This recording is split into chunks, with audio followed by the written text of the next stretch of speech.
नमस्कार। Hindi star with Suresh Kumar में आपका स्वागत है। आज के इस वीडियो में हम पढ़ेंगे श्रम विभाजन और जाति प्रथा तथा मेरी कल्पना का आदर्श समाज।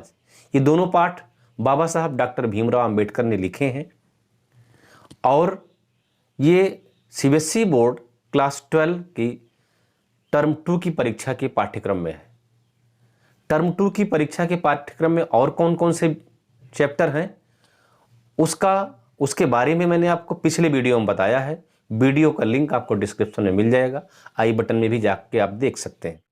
श्रम विभाजन और जाति प्रथा तथा मेरी कल्पना का आदर्श समाज, इस पाठ से जिस प्रश्न को मैंने चुना है, जिस प्रश्न का मैंने चयन किया है आपकी परीक्षा के लिए, वो बहुत ही इंपॉर्टेंट है।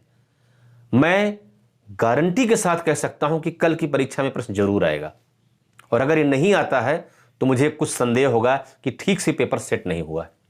और एक बात बताऊं आपको कि एक ही प्रश्न को टीचर लोग कई तरह से घुमा घुमा के देते हैं। आपको क्या लगता है कि हम टीचर्स को घुमाते रहते पूरे साल?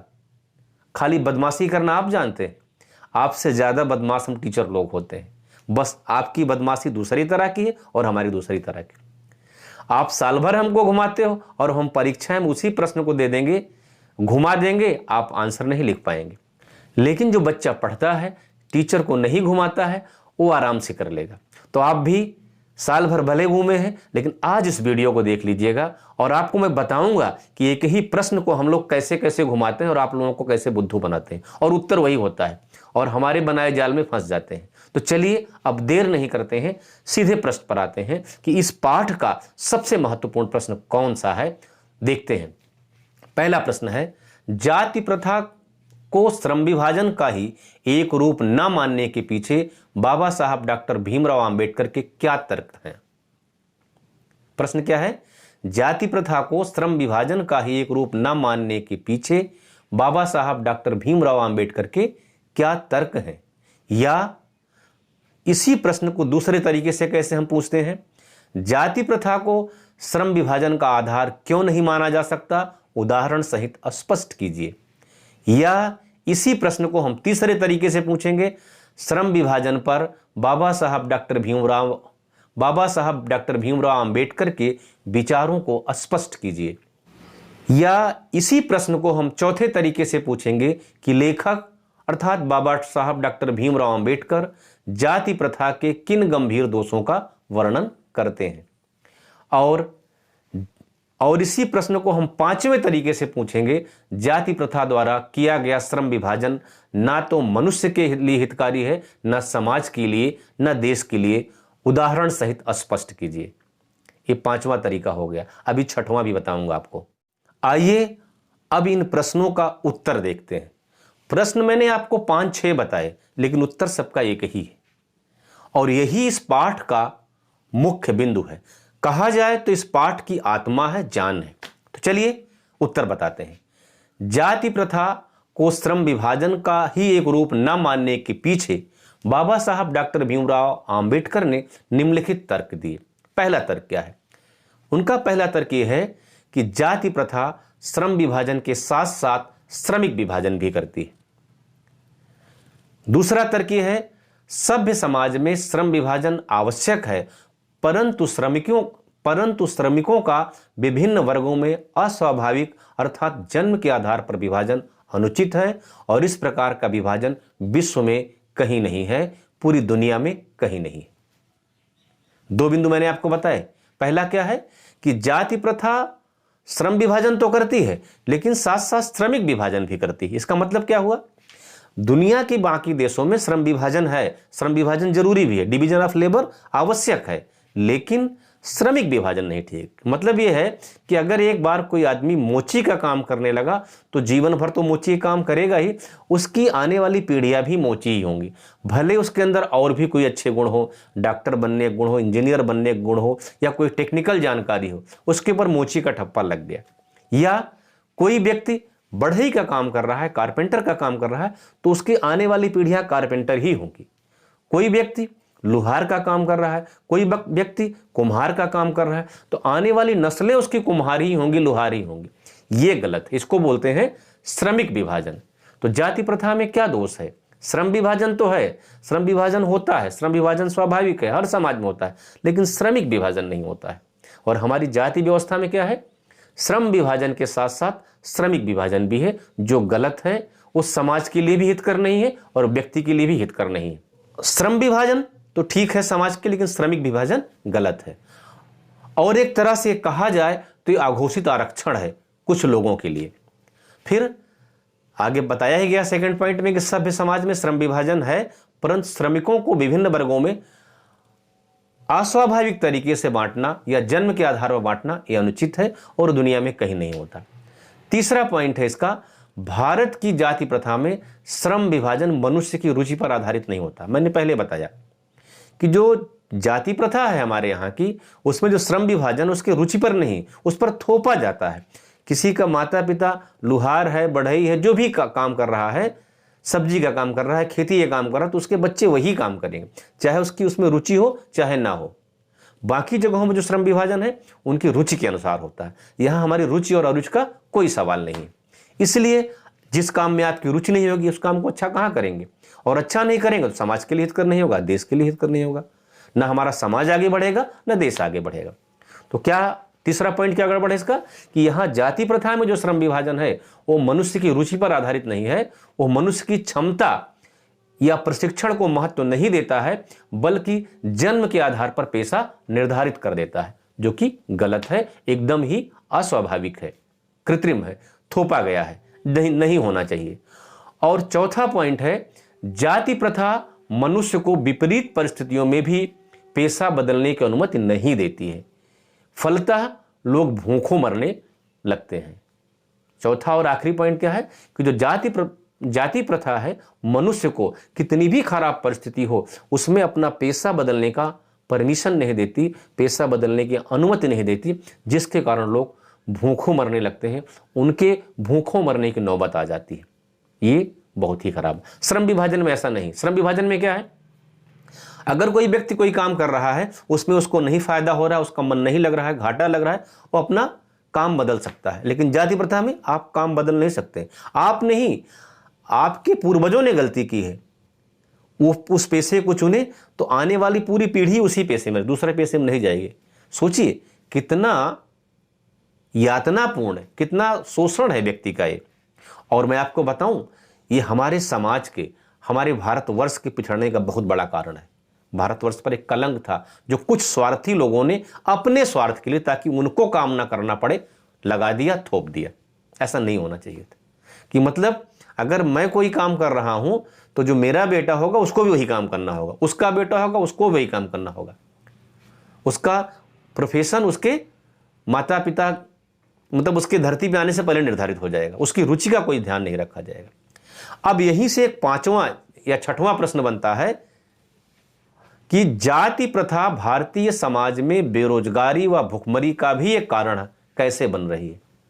जाति प्रथा भारतीय समाज में बेरोजगारी और भुखमरी का भी एक कारण बन रही है, कैसे?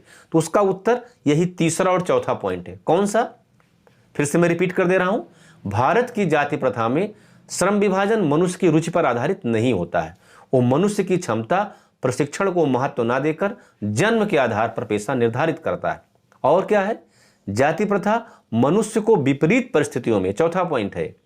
चौथा पॉइंट क्या है? जाति प्रथा मनुष्य को विपरीत परिस्थितियों में भी पेशा बदलने की अनुमति नहीं देती, जिसके कारण लोग भूखों मरने लगते हैं, भूखमरी के कगार पहुंच जाते हैं, बेरोजगारी के शिकार हो जाते हैं। बात सही है भाई। अगर हमें पेशा बदलने का परमिशन हो तो हम पेशा बदल देंगे, हमें नहीं पसंद आ रहा है या हमें को घाटा लग रहा है या नहीं समझ में आ रहा है। लेकिन हमारे यहाँ क्या है जाति प्रथा में कि नहीं, तुम्हें यही काम करना है। और इस वजह से क्या हुआ कि आपको आए ना आए करना है, तो आदमी क्या होगा, बेकारी, भुखमरी, बेरोजगारी बढ़ेगी। और तो और मैं जोड़ूंगा कि जो हमारे देश में कोई शोध कार्य नहीं हुआ, रिसर्च नहीं हुआ, बहुत पहले प्राचीन काल में हुआ, उसके बाद जब से जाति प्रथा आई उसके बाद से शोध में हम लोग शून्य हैं। उसका भी एक कारण है। जब हमारे यहाँ वैज्ञानिक, बड़े बड़े विद्वान, ऋषि मुनि होते थे तब ये जाति प्रथा नहीं थी। जब से जाति प्रथा शुरू हुई भारतीय समाज से, तभी से भारतीय समाज का पतन होना। अगला प्रश्न है, बाबा साहब डॉक्टर भीमराव अंबेडकर के मतानुसार दास्ता की या गुलामी की व्यापक परिभाषा क्या है? उदाहरण सहित स्पष्ट कीजिए। या इसी को दूसरे तरीके से पूछ लेंगे कि लेखक के मत से, अर्थात बाबा साहब डॉक्टर भीमराव अंबेडकर के मत से दास्ता की व्यापक परिभाषा क्या है? स्पष्ट कीजिए। दोनों प्रश्न वही है। तो बाबा साहब के अनुसार दास्ता केवल कानूनी पराधीनता या गुलामी नहीं है। हम लोग आमतौर पे क्या समझते हैं? दास्ता या गुलामी क्या है? जिनको कानूनी रूप से हम गुलाम बना लेते हैं। अरब के मुल्कों में होता था, यूरोप में होता था, दास रखे जाते थे। दास्ता का मतलब गुलामी का मतलब हम लोग यही समझते थे। तो बाबा साहब के अनुसार दास्ता केवल कानूनी पराधीनता नहीं है, केवल कानूनी गुलामी नहीं है, बल्कि उनके अनुसार क्या है, किसी व्यक्ति को अपना पेशा न चुनने की आजादी भी दास्ता ही है। बाबा साहब के अनुसार दास्ता क्या है? दास्ता केवल कानूनी पराधीनता या गुलामी नहीं है, बल्कि किसी व्यक्ति को अपना पेशा न चुनने की आजादी भी दास्ता ही है, गुलामी ही है। और दूसरा बिंदु क्या है? कुछ व्यक्तियों को कुछ प्रभावशाली व्यक्तियों द्वारा निर्धारित व्यवहार और कर्तव्यों के पालन हेतु विवश होना भी दास्ता ही है। इसे पराधीनता का परिष्कृत रूप कहा जा सकता है। मतलब यह है कि कुछ व्यक्तियों द्वारा कुछ निर्धारित व्यवहार और कर्तव्यों के पालन हेतु विवश करना, या कुछ व्यक्तियों द्वारा कुछ खास तरह के कर्तव्य, कुछ खास तरह के व्यवहार को करने के लिए मजबूर कर देना भी दास्ता ही है। इस तरह से आप सोच सकते हैं कि हम लोग महिलाओं पर भी कुछ चीज़ें थोपते हैं, व्यवहार के नाम पर, शिष्टाचार के नाम पर, मर्यादा के नाम पर, कि आपको ये करना। तो एक तरह से वो भी दास्ता ही है, पराधीनता ही, और वो पराधीनता का परिष्कृत रूप है, संशोधित रूप कहा जा सकता। अगला प्रश्न लेते हैं, बाबा साहब डॉक्टर भीमराव अंबेडकर बौद्ध धर्म के अनुयायी क्यों बन गए? अनुयायी मतलब फॉलोअर। तो ये बड़ा वास्तव में संजीदा प्रश्न है और इस पर चिंतन होना चाहिए, इस पर हमें, आपको और हमारे समाज को सोचना चाहिए। तो बाबा साहब 3 व्यक्तियों से बहुत प्रभावित थे। ये 3 महान व्यक्ति कौन थे? महात्मा बुद्ध, महात्मा कबीर और महात्मा ज्योतिबा फुले। बाबा साहब के चिंतन और उनकी रचनात्मकता पर इन तीनों महापुरुषों का बहुत ही गहरा प्रभाव था। दूसरा बिंदु इसका है कि हिंदू समाज में जो जातिगत आधार पर उत्पीड़न हो रहा था, हिंदू समाज में हो रहे जातिगत उत्पीड़न के कारण बाबा साहब का हिंदू समाज से मोह भंग हो गया। हमारे हिंदू समाज में जाति के आधार पर तरह तरह का उत्पीड़न, शोषण हो रहा था। इस वजह से बाबा साहब का हिंदू समाज से मोह भंग हो गया। इसलिए उन्होंने 14 अक्टूबर 1956, 14 अक्टूबर 1956 को 5 लाख अनुयायियों के साथ बौद्ध धर्म ग्रहण कर लिया। अब हम कह भले लें कि हमारे हिंदू धर्म को दूसरे लोग चोट पहुंचा रहे हैं, तमाम क्रिश्चियंस हमारे हिंदू धर्म को चोट पहुंचा रहे हैं, ईसाई धर्म में बदल ले रहे हैं, मुसलमानों ने हमारे धर्म को नुकसान पहुंचाया, पर उनको कहने से अच्छा है कि हम अपने अंदर झांकें कि क्या ऐसी कमी है जो हमारे लोग हमें छोड़ के जा रहे हैं। हमें इस पर विचार करना होगा, नहीं तो हमारे लिए दिक्कत होगी। एग्जाम के लिए तो आप पढ़ ही रहे हैं, लेकिन आपके कोर्स में है तो हमें कोर्स में देने के पीछे मकसद भी होता है कि बाबा साहब डॉक्टर भीमराव अंबेडकर जैसा बुद्धिमान व्यक्ति 5 लाख लोगों के साथ हिंदू धर्म क्यों त्याग कर देता है। कोई भी व्यक्ति अपना धर्म बदलना नहीं चाहता। धर्म बदलना बड़ी मुश्किल का काम होता है। तमाम दोस्त, रिश्तेदार, नातेदार छूट जाते हैं, कुछ विशेष बात होती है। तो हमें अपने में झांकना होगा, दूसरों को यह कहने के बजाय कि फला धर्म हमारे धर्म को नुकसान पहुंचा रहा है, ये हमें देखना पड़ेगा कि क्या कमी हमारे में है जो हमारे लोग हमको छोड़ के जा रहे हैं, और उन कमियों को दूर करना होगा। और पाठ में शुरू से मैंने बताया है कि जाति प्रथा एक बहुत बड़ी कमी है हमारे धर्म में। हमारी एकता को, राष्ट्रीय एकता को भी, धार्मिक एकता को, दोनों को कमजोर करता है। तो खैर, ये वीडियो आपके एग्जाम के पॉइंट ऑफ व्यू से, इसलिए ज़्यादा समय नहीं लूँगा। कभी क्लास में मुलाकात होगी तो विस्तृत चर्चा करेंगे। इस वीडियो में इतना ही।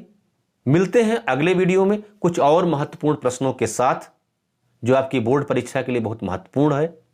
वीडियो अच्छा लगा हो तो लाइक कर दीजिएगा, शेयर कर दीजिएगा, चैनल पर नए आए हो तो सब्सक्राइब कर दीजिएगा, और कुछ सुझाव देना चाहते हैं या हमारा हौसला बढ़ाना चाहते हैं तो कमेंट जरूर कीजिएगा, क्योंकि आपके कमेंट से, शेयर से, सब्सक्राइब से हमें हौसला मिलता है। जुड़े रहिए हमारे साथ और हिंदी के प्रचार प्रसार में अपना योगदान देते रहिए, क्योंकि हिंदी भी हमारी राष्ट्रीय एकता को मजबूत करने में एक महत्वपूर्ण कड़ी है। तब तक के लिए जय हिंद, वंदे मातरम।